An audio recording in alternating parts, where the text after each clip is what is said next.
নমস্কাৰ মোৰ নাম ইস্কাঞ্চা নমস্কাৰ মোৰ নাম কৃষ্টি গৰি নমস্কাৰ মোৰ নাম মিছ পাৰ্ভিন চুলতান নমস্কাৰ মোৰ নাম মিছ জেলিফা গৰি আজি আমি এই বিকশিত ভাৰতৰ ওপৰত যিটো এটা অনুষ্ঠান বা এটা প্ৰজেক্ট এটা আমাক দেখুৱাৰ কথা আছিল আমি কি ল'লোঁ থিমটো ইয়াতে দেখুৱাই আছে কি আছিল থিমটো যে থলুৱা যিখিনি আমাৰ শিল্পকলা আছে তাৰ ওপৰত আমি যিখিনি নতুন আধুনিক যন্ত্ৰপাতিৰ ব্যৱহাৰ তাক আমি দেখুৱালোঁ হয়নে application of modern machinery in indigenous art এইটো হ'ল আমাৰ থিম হয়নে এতিয়া তোমালোকে অলপমান মেচিন পাতিখিনিৰ কথাখিনি কৈ দিয়া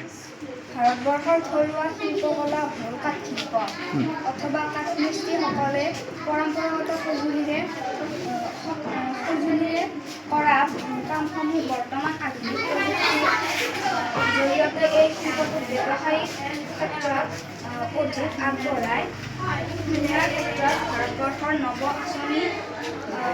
লগতে আত্মনিৰ্ভৰ ভাৰত নামৰ অনুষ্ঠানটো পদক্ষেপ গুৰুত্বপূৰ্ণ এতিয়া তোমালোকে মেচিনখিনি ব্যৱহাৰটো দেখাই দিয়া কোনটোৰে কি কৰে এইটো হয় ইলেক্ট্ৰিক প্লেনাৰ কয় এইটো কাঠটো আমি চাফা কৰি ল'ব পাৰোঁ সেইটোৰে আমি কাঠ কাটিব পাৰোঁ আৰু এই বস্তুখিনি ব্যৱহাৰ কৰি আমি কামটো আগবঢ়াই নিব পাৰিমনে পাৰিম আমি সকলোৱে এইটো এটা ব্যৱসায় হিচাপত ল'ব পাৰিমনে এই শিল্পটো পাৰিম ঠিক আছে